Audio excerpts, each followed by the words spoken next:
everyone. I'm Tracy Rosenberg. I'm from Media Alliance, and I'll be your moderator for this panel about how to stop the hate and lies on Facebook.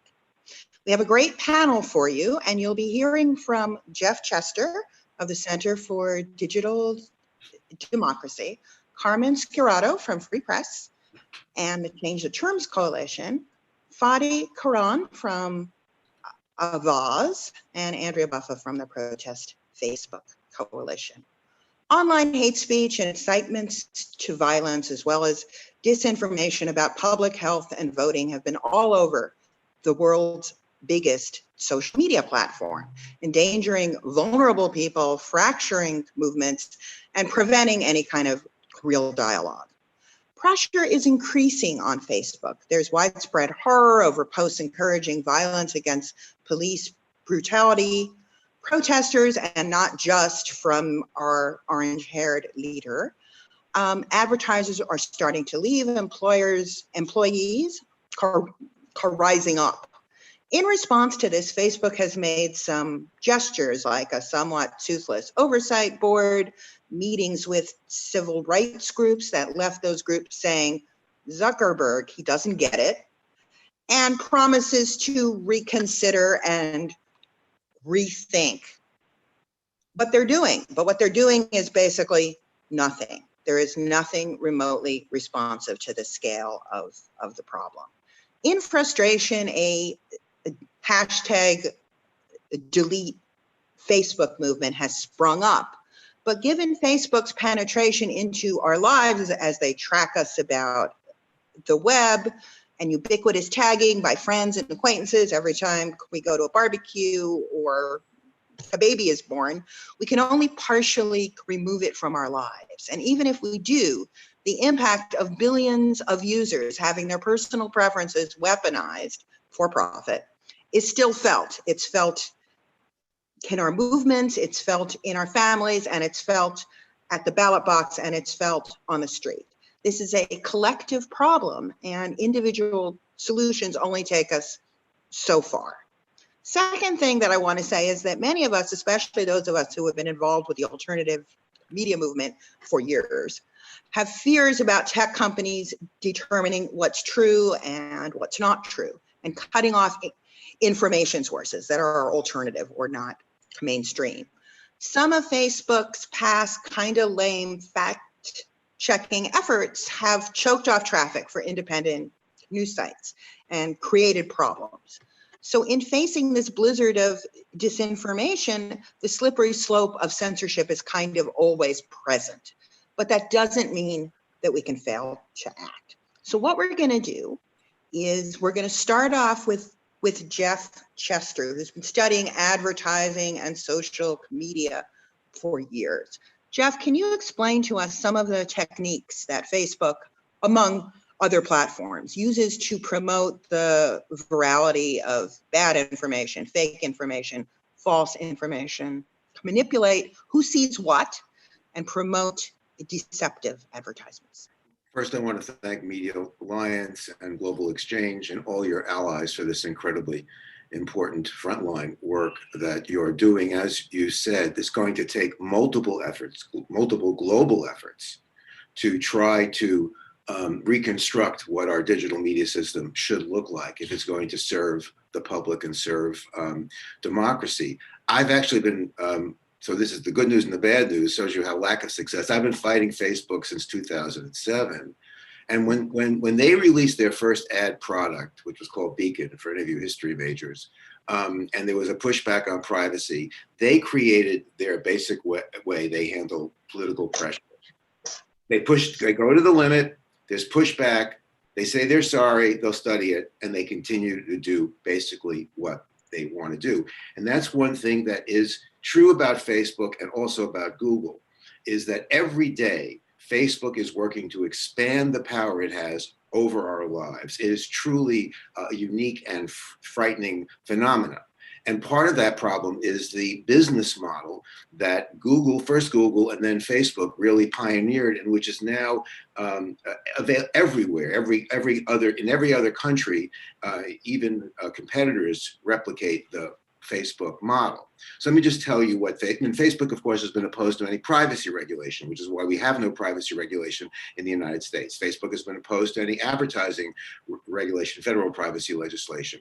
Facebook has been fighting, obviously, against being reviewed by regulators, by competition regulators. Look, there's no limit on what Facebook can do in terms of collecting information.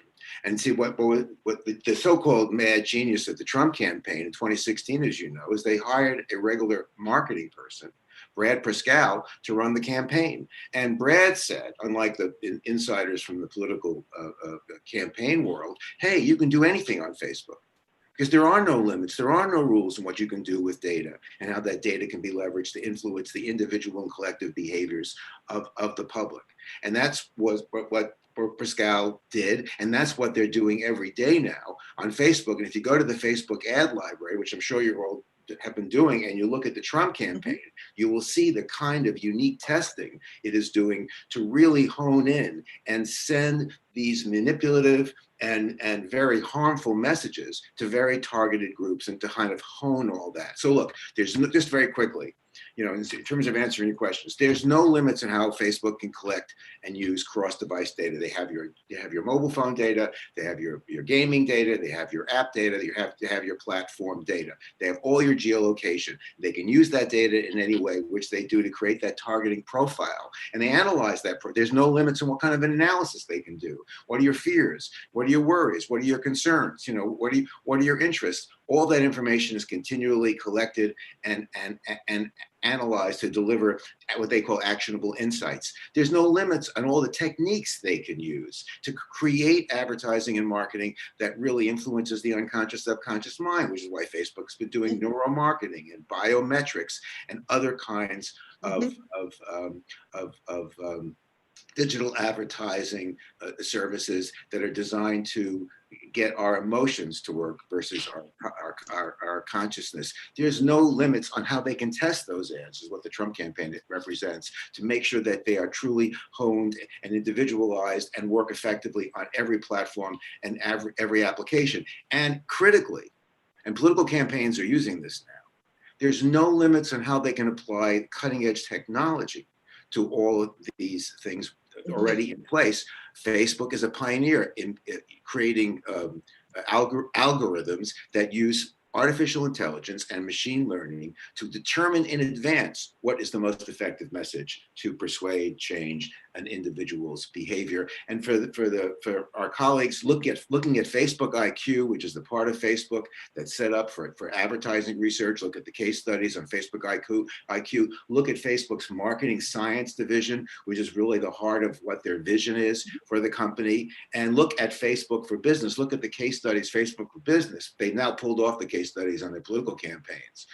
But you can see the kinds of power they have and what they can deliver to political campaigns, junk food advertisers and pharmaceutical companies, et cetera. And then finally, I was on the Trump campaign website yesterday. And if you look at the privacy policy of the Trump campaign website, everything is collected and used.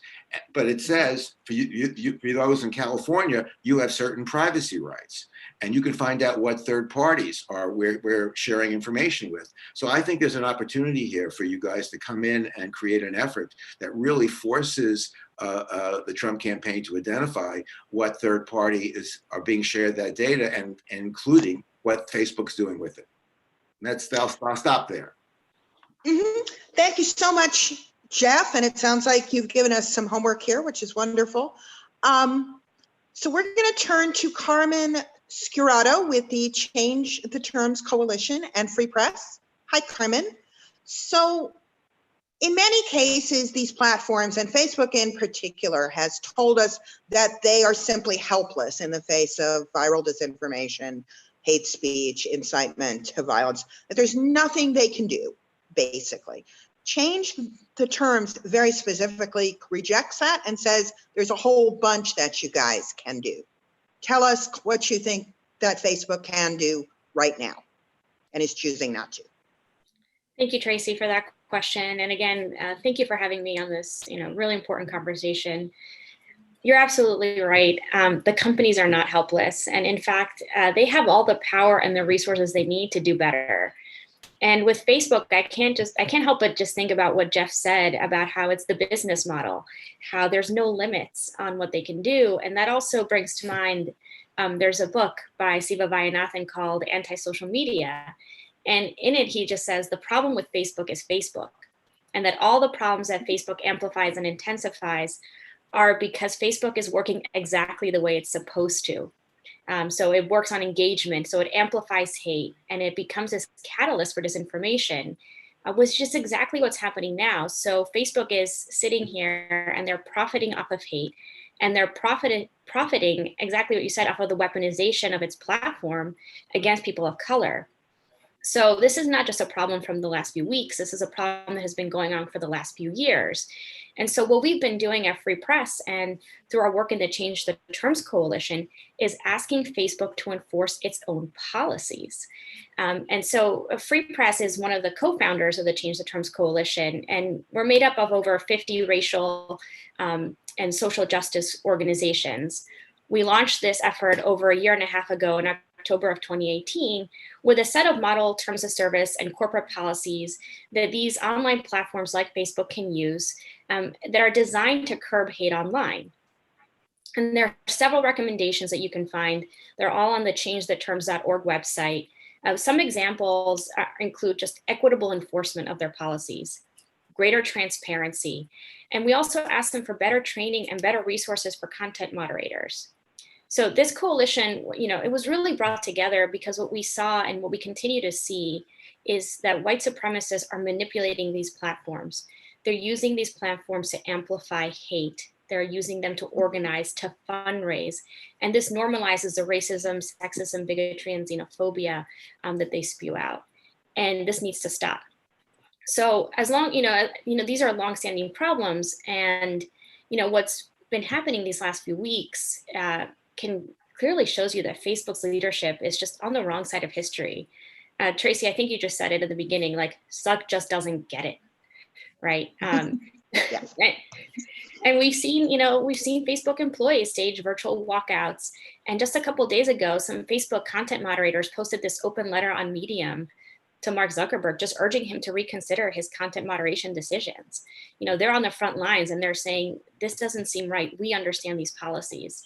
But in fact, Zuckerberg, he doubled down in a recent blog post, and he just said, we're going to uphold the right of free expression, just clearly not understanding this country's history and how free speech has never really been free for people of color.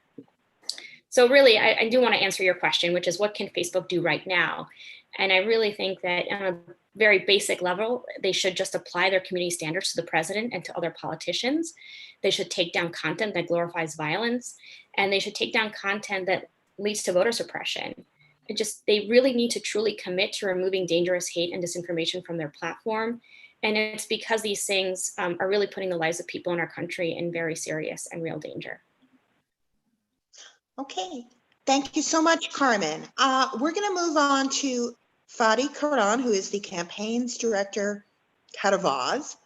Fadi, Avaaz has made efforts to, as you call it, correct the record, which is I guess has been a process of sort of monitoring disinformation and basically going through a labeling process. Have you seen positive results from doing that?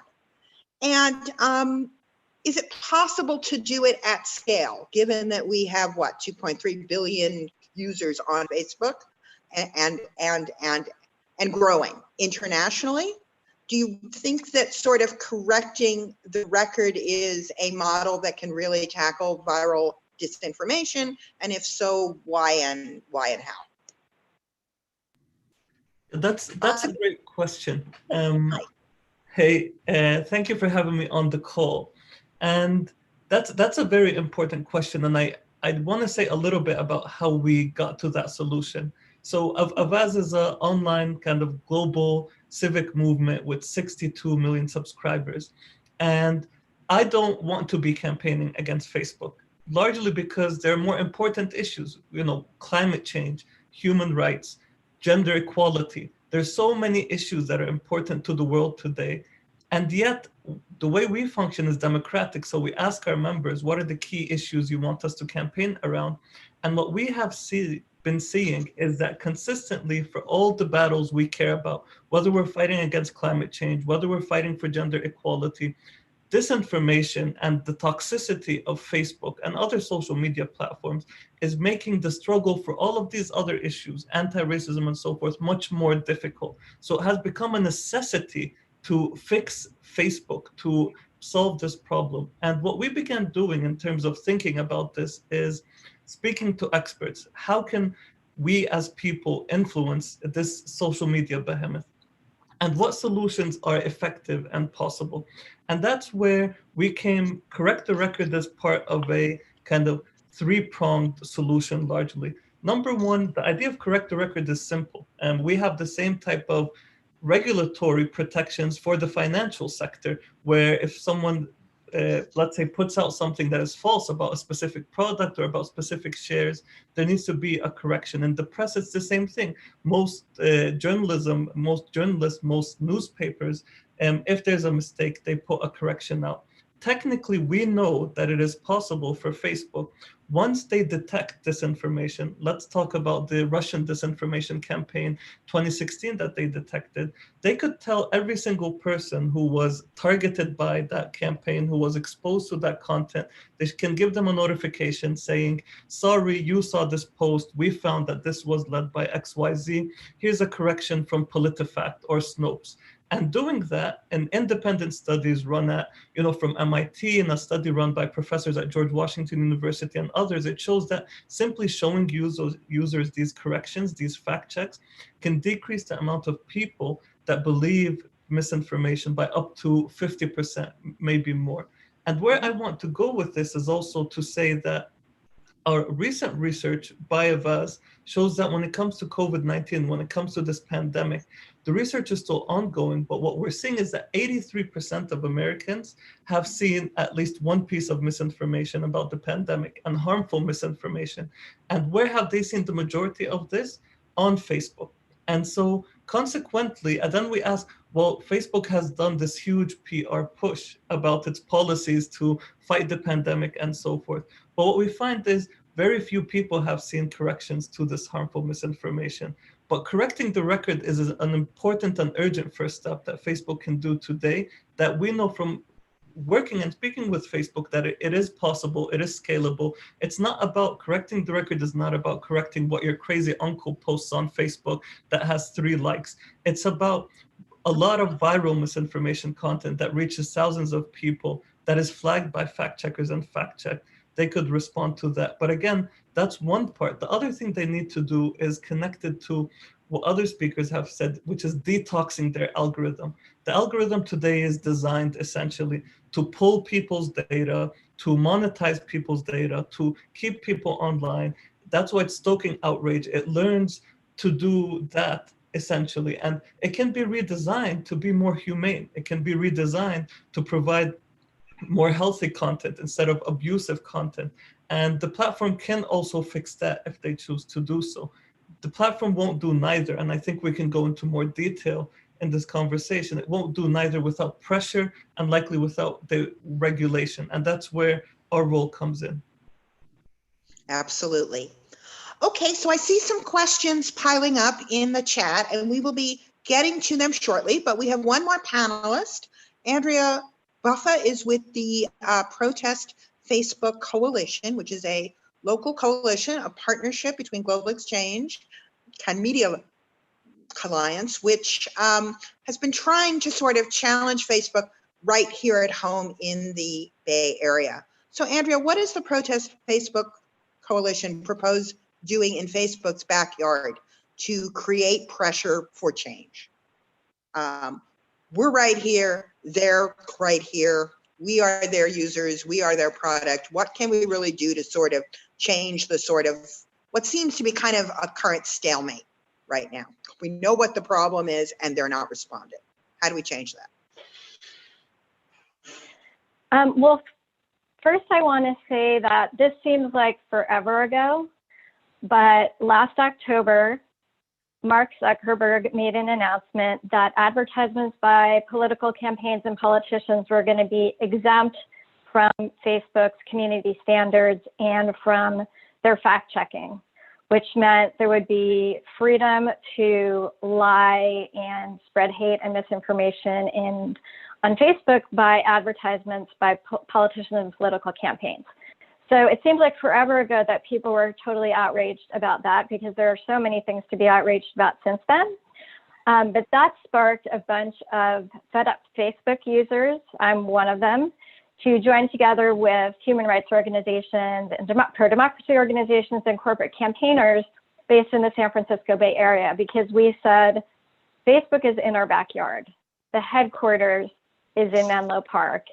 And lots of us have experience with corporate campaigns, and we thought, you know, a determined group of organizations and people can put a lot of pressure on a campaign. We realized that, you know, in the end, probably Facebook should be broken up. So there's a lot of different things that should happen and that other folks have addressed in terms of the structural problems with Facebook, but also the fact that it has so much power over our democracies, over our human rights, and over the information that people receive. But we also know that we have an election coming up in November 2020. And so our coalition decided to focus in the short term on the political ads policy. As we started talking to other folks in the Bay Area about this, we found out there were lots of other groups that were talking about the same thing. So we connected with one of the Indivisible chapters that is near the Facebook corporate headquarters, and with lots of other organizations. And so we started a corporate campaign, which kicked off in January. And we've been doing, you know, primarily what we wanted to do was to put pressure on the Facebook leadership that's based in the San Francisco Bay Area. So that means Mark Zuckerberg, Sheryl Sandberg, there are Facebook investors here, there are Facebook board members here. And so we have held protests outside of the Facebook headquarters in Menlo Park, outside of Mark Zuckerberg's house in San Francisco, at Sheryl Sandberg's house in Palo Alto. And most recently, we did a projection on the side of the Facebook office in San Francisco the night before the Facebook shareholders meeting, because they actually had a shareholders resolution related to Facebook's reckless political ads policy. We kind of use creative tactics and humor. The official name of our coalition is Don't Let Facebook Zuck Up Our Democracy. Our protest at Mark Zuckerberg's house was called Wake the Zuck Up. And, you know, that kind of is in line with our tactics, which of course have had to be modified because of the COVID-19 pandemic, because street heat looks different these days. But our focus has been on, you know, putting pressure on those in the Bay Area, using creativity to get ourselves into the news, which we've managed to do even with a small number of people, and joining with these other efforts, because from a corporate campaigning perspective, it's not just going to be folks in the San Francisco Bay Area protesting outside of the headquarters and people's houses that's going to get the change. We need to use all of these different tactics together. So we have supported national organizations like MoveOn.org and People for the American Way that have been doing work on Facebook issues. We've joined with Free Press and with Some of Us on some of our protests. And we are also finding out about and trying to promote other efforts that are happening. So just recently, a new Twitter account popped up. It's called Detox Facebook. So it's detox_Facebook. And they are pushing major corporations to stop advertising on Facebook, especially around the fact that Facebook is allowing Donald Trump to encourage violence towards people who are protesting against racism and police brutality. So that's another important aspect of corporate campaigns, is to hit them in the pocketbook. And that means pressuring advertisers, which in the case of Facebook is basically any major corporation that you can think of in the world. So I really recommend that people check out that campaign, and that's a campaign that we're going to be supporting as well. So just a few more comments is that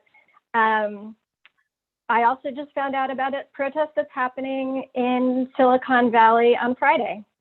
And it's protesting Facebook and other Silicon Valley corporations that profit from the criminal justice system. So, you know, part of what we're doing in our Protest Facebook Coalition is trying to support the other things that are going on and bring us all together so that we're strong enough, you know, to pressure at Facebook to change, to get legislation someday, you know, to support litigation and all of the other tactics that are going to have to be combined in order to achieve real change. And so our demands, which are our limited demands of our campaign, are focused on political advertisements, and they are pressuring Facebook to refuse political ads that lie, which means hold the political ads to the same standards they hold other Facebook content, to refuse to sell political ad micro-targeting. And I think somebody else on this webinar should talk about micro-targeting, but it basically allows corporations, politicians to target very small segments and specific segments of the population, and other folks are not able to see or don't become aware of misinformation and disinformation and hatred that has been focused just on those individuals. So refuse political ad micro-targeting, and an idea that we got from Change the Terms, to deny service to anyone who is seeking to disrupt the 2020 election on Facebook. So the Change the Terms is broader about basically denying service to people that are trying to, you know, foment violence and hatred. And well, Carmen can speak to the specifics of that. But, you know, just like any company can refuse service to somebody that violates their policies, Facebook can refuse service to people that are trying to disrupt the 2020 election. Okay, great. Thank you. So we have actually lots of questions piling up on the chat. We're going to try to get through them all. Maybe yes, maybe no. We have 30 minutes, but keep in mind that it looks like we have at least 8 or 9 questions piled up. So hopefully we can address them both fully and concisely at the same time.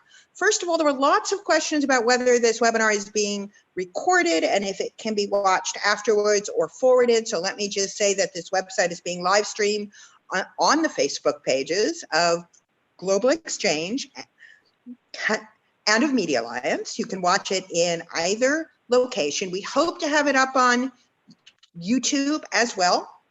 And we'll post those coordinates on the Facebook event page down the line. And the stream should be up, as I said, on both Facebook web pages and can be forwarded or shared or downloaded and sent. We sort of like the meta appeal of doing organizing against Facebook on Facebook. So in terms of questions from the chat, let's see what we've got here. Okay. So the first question, this might be something that Carmen or Fadi wants to take on, from Kalinda Ray. I heard that content moderators on Facebook have to view and decide on 5,000 or so messages or images per day. How can this be done reasonably by anyone? So this is a question sort of about scale and fact checking. So I can jump with a quick answer, which is, number one, Facebook needs to expand the amount of people that it hires and improve the conditions for the moderators. Now, there are systems, and I think for the sake of time, it's better for me not to go into too much detail, but essentially, the system can be designed in a way where, number one, moderators don't need to view all the content on Facebook. There are different ways to flag specific content. And then if you hire more people, and Facebook has the resources to do that, you can create good living conditions. And one problem with how Facebook engages on this is that the content moderators are not diverse and fair enough. There are some countries and some even languages, like the Assamese language in part of India, where there's a potential humanitarian crisis unfolding, and it's being, just like what happened with the Rohingya, it's being pushed online through social media and particularly on Facebook. There's very little capacity and moderators for that language. So if Facebook were to prioritize this, what they would do is they would hire more people, they would optimize their systems, and they would ensure that this works effectively. But consistently, what we've seen is that although Facebook says this is a priority, the actual processes that they have built have not only been ineffective, they have been harming moderators, as the person answering the question asks. And that's why these moderators should also be given certain benefits, like access. One thing we do at Avaaz for our researchers is everyone can have access, can ask for psychological support, because if you're looking at this content consistently, it is painful. It hurts you. It can hurt your kind of whole psychology in many different ways. And Facebook needs to invest more in that type of direction to ensure that it cares for these moderators. And that's possible. They have the resources to do that. They just need to also put the political will to do it at scale. Thank you. Yes, they definitely have the resources. Next question. This is our slippery slope question from Sydney Jacobs. While I agree that Facebook and other social media should be policing the content on their websites, who will make the decisions about what is and is not acceptable? It's a similar conundrum that existed around what is pornography. In other words, the answer being, you know it when you see it. So please discuss sort of who the hate speech and disinformation police should be, and how we identify, again, what is and is not acceptable. Who wants to take that? I'll take it. Okay. Yeah, so, it's a great question. I will say that Facebook has a very, very extensive hate speech policy. So it has a good policy. Now, a policy is very different than the way it is enforcing that policy, and whether it enforces that policy equitably across all of its users. So I think that is, that's been one of the focus of the Change the Terms Coalition. One of our recommendations is that we need to really take a look at how things are being enforced. And that's where we're asking for transparency reports, because we need to understand how Facebook is doing this, how they're actually applying their policies. And then we can see, well, are they making the right decisions? Are they, are people being impacted in a different way because of the color of their skin? Because, and it's really interesting because we have seen, Black activists getting their content taken down, where white supremacists get their content left up.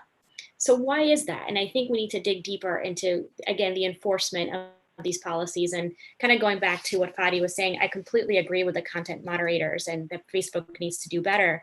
And one of the recommendations we actually have is to get culturally relevant training materials, and to make those training materials available for review so that we can see, so that they can get feedback from experts on how to make this better. And so I think, when we talk about, especially Facebook, we really need to talk about how they're enforcing their policies. Yes. I think we also have to, part of that would also be regulating the advertising system, and how the advertising system is really structured to take advantage of people's emotions, and all the information that both Facebook has that Facebook's willing to give with its key advertisers, such as the Trump campaign, to take advantage of all of that. So the advertising system has a role to play here too. Mm-hmm, mm-hmm. Okay, so next question, and this is something that I know is timely right now. This is from Hillary Abramson. Can Facebook users pressure shareholders to get Zuckerberg to correct Trump lies, as Twitter did, or to do any of the things that we're talking about? And since there's an effort that's been underway to do that, maybe someone can tell us about it. Maybe Andrea, maybe Carmen, maybe Fadi. But anyway, is there a way to pressure shareholders to get Zuckerberg to straighten up and fly straight? Has it worked, or can it work? I can start. It hasn't worked yet. In fact, at the shareholders meeting, which was just a few weeks ago, all of the shareholder resolutions related to lies in political advertising related to human rights, where the company recommended against them and the shareholders voted them down. So I think, for all of us that really want to do something, we need to talk about kind of what's most effective, right? So the shareholders are a very large group of people. So I think if folks want to target shareholders, you need to figure out which shareholders. Unfortunately, Facebook's structure is set up in a way right now that it's really hard for anybody at Facebook to hold Mark Zuckerberg accountable. He's replaced most of the board members with people who are close allies. Some board members have left recently because of their being upset about Facebook not addressing these issues, not taking them seriously enough. And so I think, the board members is a smaller group of people. So I guess it's the question of, pressuring shareholders versus another tactic. Okay, so next question is basically comparing two things. One is sort of, do we want to do content moderation type of work to sort of reduce the Facebook toxicity? Or is it really more important to attack the entire business model of Facebook and basically try to financially undermine it, I guess by way of like an advertiser's boycott? So do people think that we can basically fix Facebook and just make it nicer? Or do we really have to take the thing apart? I mean, there is a move now, which you are all a part of, and we too, to potentially break up Google and Facebook. I mean, we've never been at this point. I mean, both the Democrats and the Republicans allowed Facebook and Google to grow unfettered, in essence, giving them even the control over the electoral system. But now we have some serious proposals, and there are obviously critiques from both political parties. But there is an opportunity here. I mean, thinking about the multiple pressure points, thinking about supporting calls to, there are proposals that would say Facebook and Google are common carriers. I mean, in some ways, it sounds like an antiquated argument, but it has new resonance now. You're not going to be allowed to sell the advertising. The advertising is going to be something separate. The advertising is going to be regulated. There's an opportunity now to push some of that stuff, and also just want to say to regulate the political advertising. 2 weeks ago, 2 Democrats, including Anna Issue of California, introduced bills that would regulate political micro-targeting. There should be a bill here in California that does the same thing. If you threaten Mark Zuckerberg's finances, that will put the most pressure on the board and Zuckerberg. Mm-hmm, mm-hmm. The advertisers, unfortunately, need Facebook too much. Facebook boycotts in the short term, I don't think are going to work, but threatening regulation may help. So I think that the word that comes to mind is something you just said, Jeff, which is multiple. I think we need, this is a very layered problem. And so we need a multi-pronged solution. And I think it's not one or the other here. So I wouldn't say that it's just content moderation or it's just the advertising system. We really need to take like a whole, we need to look at the whole thing. And I think we need to come up with different solutions and maybe apply them all at once, because that's the only way we're going to fix it. Mm-hmm, mm-hmm. And I would add to that also, just exactly what Carmen was saying, but there are certain short-term threats that we need to deal with right now. We see the fabric of American society being torn apart by the toxic social media system. And our research shows just how much toxicity is directly due to stuff that's spreading on Facebook. And the problem is that this exact model, Facebook is built based on this kind of US specific political culture that's been growing, but it's being exported globally. So we're seeing the same problems now because of how Facebook's designed, popping up in other countries to a large extent. And this is urgent because our democracies around the world are under threat. And this requires fast action, moderation, fighting disinformation. But definitely in the long term, we need to rethink the whole social media tech industry and how it functions. They do have too much power. Mark Zuckerberg currently may be bad, Imagine if you had someone like Rupert Murdoch running Facebook and had all this power, and how much more danger we would be in. So these companies do need to be regulated. Their power needs to be decreased. All of that needs to happen. But in the short term, we can't lose this battle to fix what's happening right now, because if we lose this battle, we will definitely lose the long-term battle of fixing the whole infrastructure. Yes, we have people in the chat bringing up sort of these sort of short-term acute things. For example, people being told that Antifa is coming into their town to loot and riot and take things apart. You know, every week it's a different sort of catastrophic level of disinformation. We were just talking about coronavirus disinformation, 2 weeks ago. So I guess what people are feeling is a kind of sort of impatience in terms of, you know, taking action sort of right now, because if it's not one thing, it's another.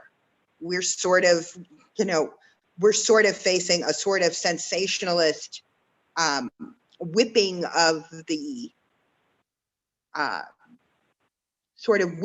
public shreds and public conflicts for profit. It's for nothing but profit. And I think the question is sort of, you know, are there actions that we can kind of take to kind of slow this down? Because, for example, apparently all over the country in small towns, people are waiting for incoming Antifa contingents to raid their towns. This is absurd. This is not happening. Yet it's all over Facebook. Is there a way, Fadi, that your sort of, you know, fact correcting effort can keep up with this in real time? Is there something that we could put into place that would knock this stuff out before it crosses the country in lightning speed? Yeah, I would say two things. The first is, I want to start with the detox the algorithm idea. There are certain pages that do coordinated inauthentic activity to amplify this type of disinformation. We'll actually release a report tomorrow that shows some of the pages doing this. What Facebook could do today is that for pages that are found to be amplifying this very clear misinformation, let's say a page has posted 3 misinformation posts, like the Antifa story. Another story we found is that the Black Lives Matter movement is planning massacres in white suburbs. Very, very dangerous stuff. And what people could do is that if a page is found to share, let's say, 3 of these pieces within a week, Facebook can decide to downrank the reach of those pages, so that instead of them showing up in your newsfeed, suddenly that content just can't go viral. It's stuck. That would prevent this stuff from, as you said, traveling across the US at lightning speed.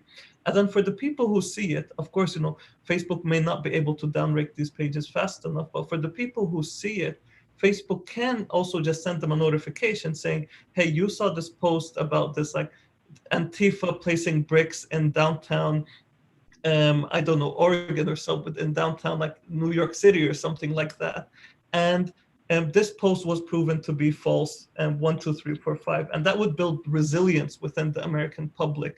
And Facebook could do that. They don't need to do that with every post. If they just do that to posts that have reached more than 5,000 people, let's say, because they can find how many people each post reached, that would be enough. That would kill this type of toxicity, or significantly limit it. And one thing I just want to say in terms of what we can do, right now inside Facebook, there's a rebellion. I'm sure many of you heard about it, but Facebook employees who are people like us, who live around us, who a lot of them want to fight this, share the values, they're demanding that the company act. And I think we need to make sure that we reach these employees, tell them that they're supported. And Facebook needs these people because their skill set is very rare. They need as many of them as possible. And if we can continue to have them stand up, speak up, and even go on strike sometimes until the company fixes its policies, that would be an effective, quick step that we could take. Okay. Thank you. So switching gears a bit into sort of some of the larger questions that we're facing, someone asked a question basically, you know, how do we deal with the irony that still even after everything that we've learned over the past couple of years, so much of our progressive organizing is basically still done on Facebook, and that we are using the tool that we are screaming about, which I'm feeling today, having just done some activism about Zoom and how they need to encrypt things, and yet here we are on Zoom. But anyway, so do the panelists have sort of any reaction to the fact that progressive movements and social justice causes, and also journalism and news, have become so dependent on such an incredibly flawed instrument? And that sort of leaves the question of, can we walk away, or has Facebook become sort of too big to fail for all of us? Go ahead, please. Yeah, I'm gonna, there's an article recently in Medium, and I will find it and put it into the chat, about just this question, about whether progressive organizations should stop using Facebook. There's certainly conversations about creating alternatives. There are other conversations about how we can wean ourselves off of Facebook and find new ways to reach our activists and our supporters. I think, so I kind of feel like we need to do all of that. I think that unfortunately, some of our organizations have to keep using Facebook for the moment while we build other tools and while someone creates an alternative to Facebook. And at the same time, we need to campaign to change Facebook. It reminds me of, the Delete Facebook movement reminds me of when we were doing corporate campaigns to pressure the Gap and Nike to change their labor policies, which Global Exchange was a leader on. So, you could stop wearing Gap clothes, you could stop buying Nike sneakers, but you still needed to also put pressure on the company to change its labor policies. So I feel like for individuals that feel like it was enough to delete Facebook, you need to also pressure Facebook. And that doesn't have to be on Facebook. I think you're hearing about a lot of other ways to do that. So I think deleting is not enough. And just to add one more thing, we've also seen folks that have tried to either do blackouts where people leave Facebook for, a day or 2 days, or put up, we participated in one where people put black photos as alternatives to their profile photos.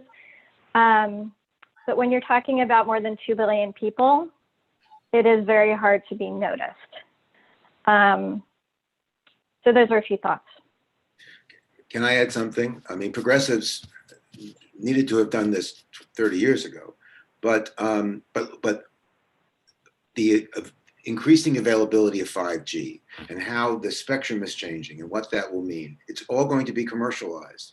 There need to be progressive public interest and broad, generally democratic strategies to make sure that that new powerful spectrum is reserved for the uses that would allow for the kind of diversely owned and multiple business models that would allow our voices, and others potentially, but our voices to be sustained through this new digital world. It's a mistake to rely on Facebook and on YouTube, which are basically highly commercialized, and where the people with the most money will always be able to dominate. So there's an opportunity here, but somebody has to organize and seize on it, because 5G is being given out now. Mm-hmm, mm-hmm. And I just want to add something too. I mean, the technology is a tool, right? And so, and free press, we believe it can be used to liberate us, or it can be used to oppress us. And so it's about how we use this tool. And just because, for example, with Facebook, Mark Zuckerberg thinks that the tool is only going to be used for good and connecting the world is a good thing, that doesn't mean that that's what's going to happen, right? So there is a lot of good that can happen on Facebook. We also have to deal with the bad. And, this is also something, at Free Press, we also do media advocacy and promote media diversity, because the media is part of this problem as well. And it creates this ecosystem with Facebook and with social media platforms. And so it is, there's a lot there. And I think there's a lot of good, and there's so many issues that we need to deal with. And I don't think they're mutually exclusive. They may not be, but Facebook and Google, and Facebook certainly, look, it's focused on mass global consumption of products and services. That's all it's about. And the question, you really cannot have a democratic platform, I think, exist on a system whose priorities and investment is strictly the maximization of profit to sell products and shape people's identity to want to buy products, whether it's voting for Trump or eating a McDonald's burger. Okay, I have one more question in the chat. I actually have several more than one, but this sort of links into what we were just talking about, and I like the questions. So we're going to take one more question before we head out here. And this is from Anonymous, and it says, as a tech worker, how can I work to dismantle the tech bro capitalist fetish of the technology sector as a world-changing deity that is without flaw? It is difficult to engage in conversation with an industry that has yet to address its own ego. And I think that very much relates to the shareholders' efforts and the meetings with kind of Zuckerberg that we talked about. But yeah, how do we engage an industry that, to say the least, just isn't getting it? Anyone? I mean, look, all I can say, I mean, there are a lot of good tactics. Regulate them. I mean, try to regulate them in as many places, in as many ways as possible. Yes, expose them, embarrass them, organize them, but regulate them. And that does include, frankly, exposing how they work with Coca-Cola and McDonald's and the Trump campaign in terms of the data uses and all that. Multiple efforts, but they're only going to pay attention to you if they feel politically threatened. And it doesn't have to be in the United States. I mean, they were threatened in the EU, and more needs to happen in the EU because of their privacy laws there. So we need to threaten them as many places as possible. So we have regulate them, fact check them, jump up and down in front of their house. We have a lot of tactics going on, and get to their advertisers.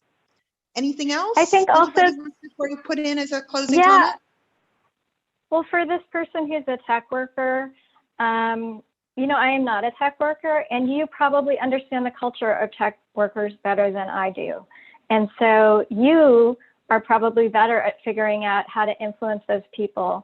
But what I can say is that there are moments when things happen and when people who are not awake start waking up. And with Facebook, we see those on a pretty regular basis.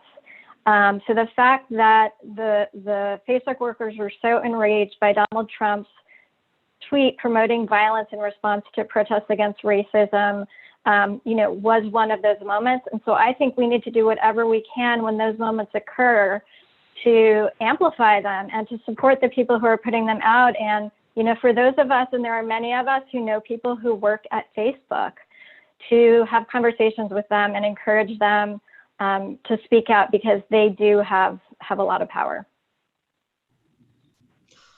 And okay. Yes, go ahead, Fadi. If I can add 2 quick points as well. The first is that definitely speak out. And also there are different ways of speaking out. We saw the recent report in the Wall Street Journal that showed that Facebook knew its platform was radicalizing people in 2018 and didn't act. Be a whistleblower. That's another way. I know the majority of people in the tech sector are well-meaning people. They see a lot of problems, and it can be scary sometimes to speak out. It can be a risk to your job, a risk to your career. But at certain moments, being a whistleblower is the best thing you can do, not just for your community and society, but also for the company. You can save the actual values that some of these companies have been built on and espousing by ensuring that certain things they're doing against those values are out in the open. And there are different ways to support you in doing that. And the second point I want to make is let's remember that this is about building a movement. Over 2,500 doctors have come together, including medical organizations that represent millions of nurses and doctors around the world, to call on the platforms to act, to prevent them from literally killing us by allowing this misinformation to spread. Victims of the Rohingya genocide have come together to pressure these platforms. Mothers, parents have come together to say that the way these platforms function, they are hurting their children. And let's remember that as we move forward, we build a movement. And I want to tell the tech worker who asked that question, you're not alone. There's a movement around you. And I've spoken to dozens and dozens of people that work in these companies that share your same values and same fears. So let's just continue building this movement, because I'm sure through that, we can shift those companies. We can either take them down or ensure that they democratize and function for the benefit of humanity. Okay, that is a great note to close on. So this is the first of a series of webinars that we hope to hold in order to continue sort of organizing against Facebook. If you would like to be on the list to get information about upcoming webinars, take a look at the chat box. There's a sign-up sheet there. We hope to have Facebook workers, Facebook advertisers, representative of the California Attorney General, a number of other sectors and constituencies join us in these upcoming calls. And we also hope to continue in one way or the other doing some actual on the street, off the computer activism around Facebook right here in their backyard. So thanks everyone. And we look forward to seeing all of you soon on the next go round. Keep protesting, and everybody stay safe in these